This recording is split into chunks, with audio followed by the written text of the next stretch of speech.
Welcome back my friends. आज का जो आर्टिकल हम स्टार्ट कर रहे हैं उसका नाम है matter waves and the de Broglie expression for wavelength. देखिए, बिगिनिंग में न्यूटन ने सबसे पहले रेडिएशन और लाइट पे कुछ कॉन्सेप्ट दिए। उनके अकॉर्डिंग जो लाइट है वो पार्टिकल नेचर में होती है। बाद के कुछ लोगों ने, हर्ट्ज और डिफरेंट साइंटिस्ट लोगों ने लाइट को, रेडिएशन को वेव नेचर में एक्सप्लेन किया। यानी लाइट के फिर डुअल नेचर बट अलग अलग चलने लगे। कुछ लोग लाइट का पार्टिकल नेचर सपोर्ट करते थे और कुछ लोग उसकी वेव नेचर को सपोर्ट करते थे।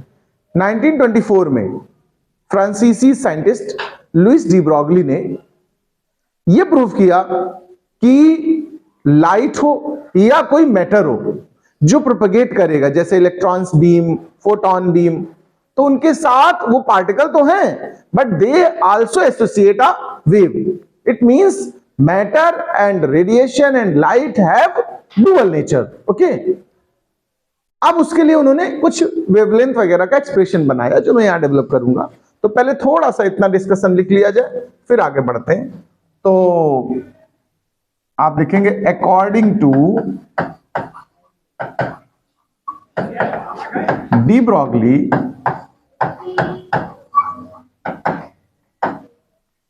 radiation, light and matter have dual nature, that is particle as well as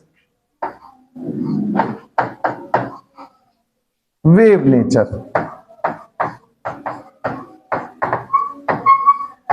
ये तो बात हो गई, इन्होंने जो बोला है। अब इसमें हम बता दे रहे हैं, ही प्रपोज्ड दैट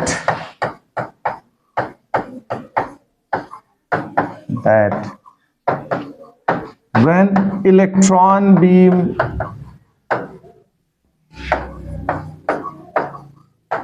और photon beam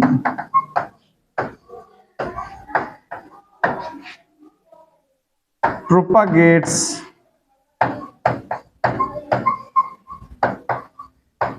with a high velocity,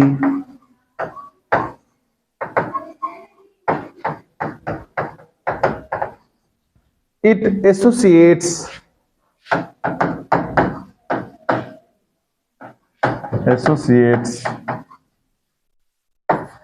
a wave also। अब हम एक्सप्रेशन निकालेंगे वेवलेंथ के लिए। एक्सप्रेशन फॉर वेवलेंथ, जरा इसका एक्सप्रेशन समझ लें आप लोग। अभी मैंने डिस्कस किया कि फोटॉन बीम हो या इलेक्ट्रॉन बीम हो, इसमें सब में क्या होती है? वेव होती है। हम एग्जांपल में फोटॉन को उठा रहे हैं। जब फोटॉन प्रोपगेट करेगा तो उसकी अपनी एनर्जी कितनी है, सबसे पहले वो लिखता हूं। वी हैव, या फिर मैं लिख सकता हूं we know that the energy of photon, the energy of photon. बताओ, एनर्जी ऑफ फोटॉन का फॉर्मूला अभी पीछे पढ़ा था हम लोगों ने, E = h न्यू। होता है नहीं होता? बताओ। लेकिन अगर आइंस्टीन के कॉन्सेप्ट को शामिल कर दिया जाए इसमें, आइंस्टीन ने कहा था किसी मैटर का, मटेरियल का या पार्टिकल का अगर मास है तो उससे एनर्जी एसोसिएट होगी। और उसके लिए फॉर्मूला क्या था? Mass energy equivalence, E = mc²। According to Einstein,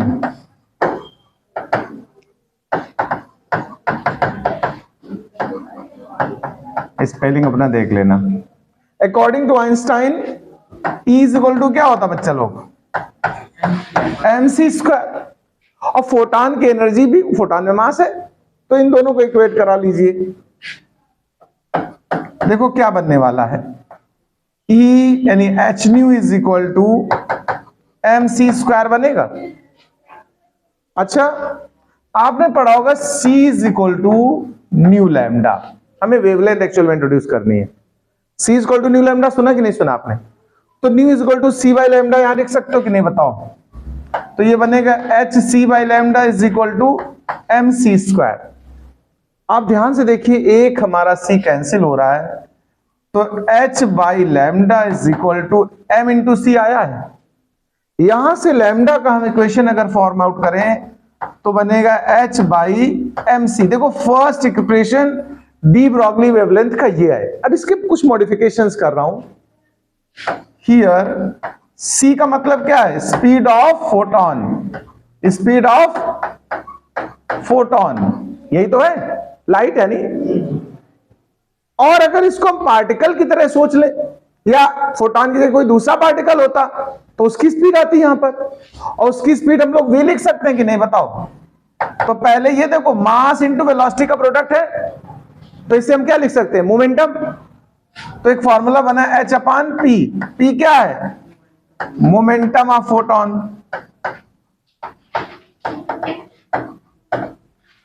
अब p को हम दोबारा से किसी पार्टिकल के लिए अगर यूज करें तो mv लिख सकते हो कि नहीं बताओ?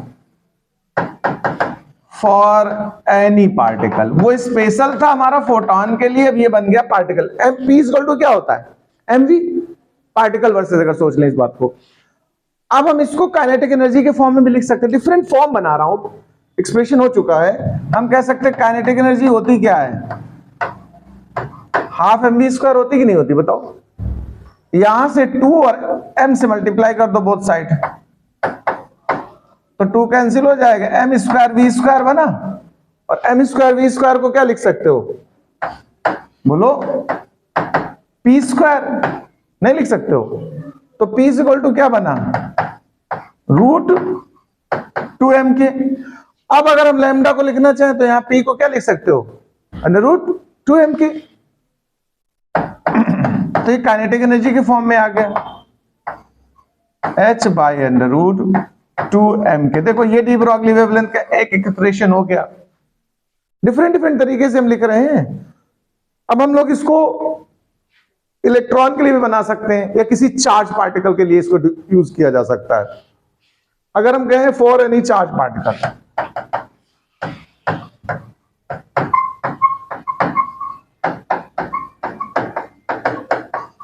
accelerated with potential difference v,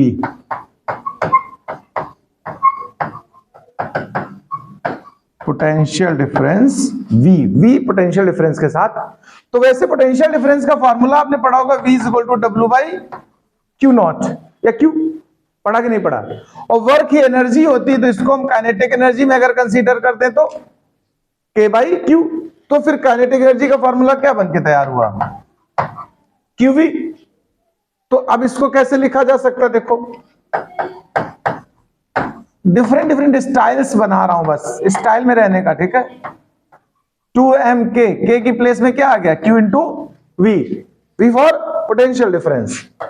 अब बात करते हैं, अगर इलेक्ट्रॉन ही स्पेसिफाइड ले ली जाए, इलेक्ट्रॉन बीम की बात कर दी जाए, फॉर इलेक्ट्रॉन, तो q is equal to e, charge electron को हम लोग क्या लेट करते हैं, तो lambda is equal to h by root 2m ev।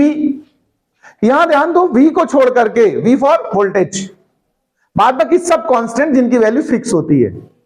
तो इसको हम लोग सिंप्लीफाई कर सकते हैं एक पर्टिकुलर वैल्यू के लिए, 6.64 10 to power 34 by root mass 9.1 10 to power -31 e 1.6 10 to power -19 into V. बताओ। अच्छा, इस सब को जब आप सिंप्लीफाई करेंगे, ध्यान रखें, तो ये आता है 150 बाई वी 10 टू पावर -10 और आता है, बाद में उसको एंगस्ट्रॉम में लिख दूंगा मैं, ये मीटर्स में भी है, यानी रूट 150 बाई वी एंगस्ट्रॉम। अच्छा, 150 की वैल्यू ध्यान रखना 12.27 होती है रूट में, अगर इसको सिंप्लीफाई करें तो v आ गया। ये सब, ये स्पेसिफाइड किसके लिए निकाला मैंने? ये इलेक्ट्रॉन के लिए रिजल्ट है, नोट करें।